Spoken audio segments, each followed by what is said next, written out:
Wherever you are, welcome to another of my takes on China, this time not from China, but from Vientiane, my hotel room in the capital of Laos. Today I'm going to talk about what if China ever does invade Taiwan. Now, I want to cover a couple of things about Taiwan and China's military expansion, as well as China's plans to dominate the world. What started me thinking this was a comment from one of my videos. The comment came in from someone called Len2063. Now, I don't think Len is in the minority, and because there's so much misinformation, I actually don't think Len was trolling me. The misinformation is so wide, so deep, and so all-encompassing that it's hard not to believe what Len believes. However, he's completely wrong.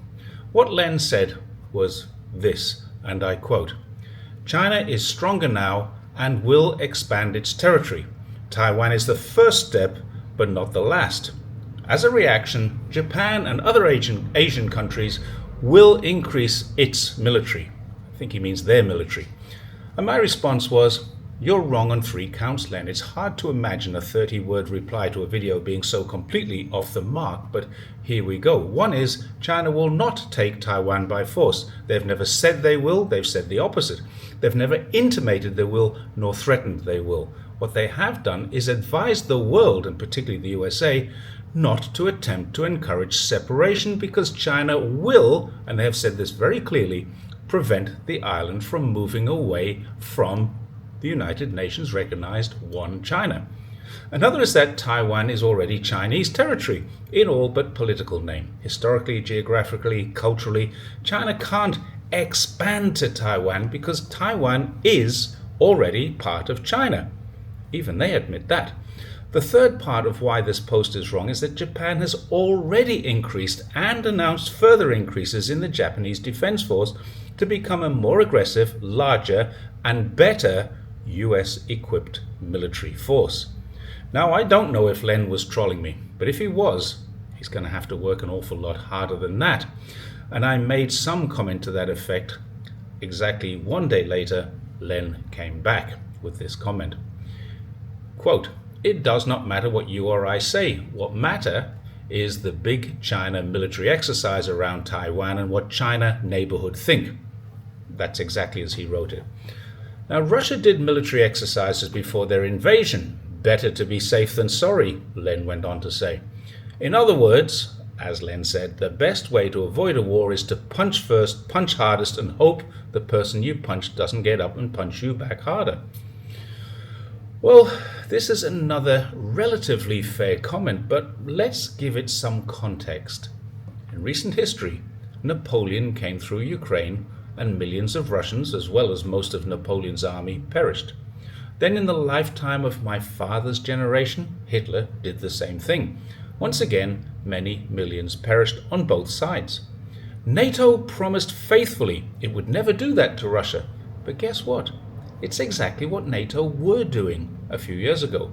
Now, putting aside whether or not we think Putin was right to do what he did, we can't possibly still believe, especially after all the admissions from the USA now, that Russia was unprovoked. Russia faced an existential threat on its borders. And as I replied to Len, if you want to argue that point, please leave me alone and go argue with Marco Rubio, Peter Hegseth, and Donald Trump. They're saying this, not me, and for sure, they've all seen documents and evidence that you and I will never see. So, if China ever does defend Taiwan, people like Len will be saying, "See, I told you so." And people like me will be saying, this is not an invasion of a sovereign territory, but a continuation of a civil war which has been provoked by outside forces, just like Ukraine was. So even if it does happen, we'll never agree on this matter. So let's be honest here, Len, if you're watching this, and many people like you have a perception of China that's based on media rather than based on facts, knowledge, or even some experience.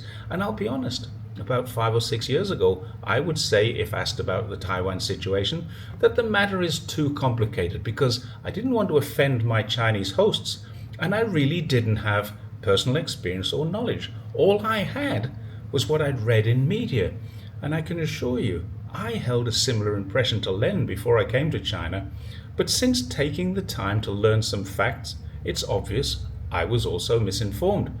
I thought Taiwanese people wanted independence because my media told me so. I thought the island was disputed territory because my media told me so. I thought China was aggressive towards Taiwan because my media told me so.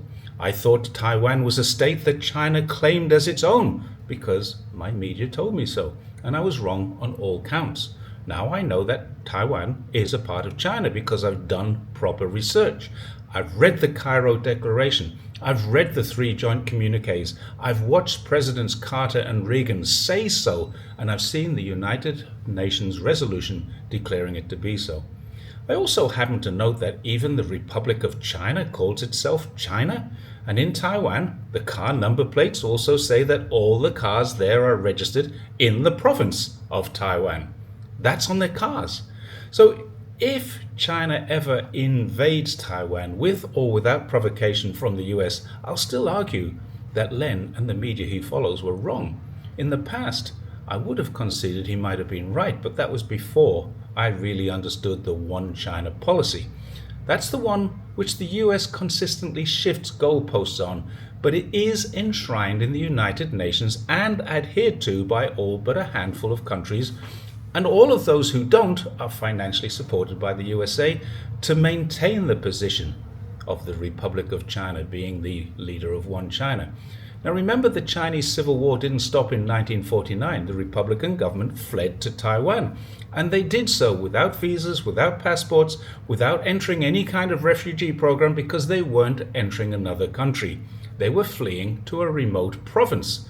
And that's exactly as the communists had done in Yan'an in Shanxi province. So saying that Taiwan is not part of China just because the nationalists went there is like saying Shanxi province was not part of China because the communists were there. It's ridiculous and simply doesn't stand up to any scrutiny at all. However, I'm convinced that despite the fact an invasion has never happened in the last 75 years, there's been no talk of it in China by Chinese media, by Chinese politicians, or by Chinese military.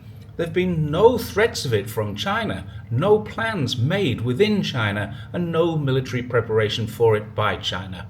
But Len and people like him will remain convinced it's going to happen soon. So when it doesn't happen, they'll simply change the goalposts and continue to suggest that it's imminent, and will never concede that I was right. I hope that clears up a few things, certainly on my feelings on Taiwan, and if you agree with me, please don't forget to like and share and check your subscribe button. I'll see you next time, and bye from Laos. My next video will be from a different destination in Laos.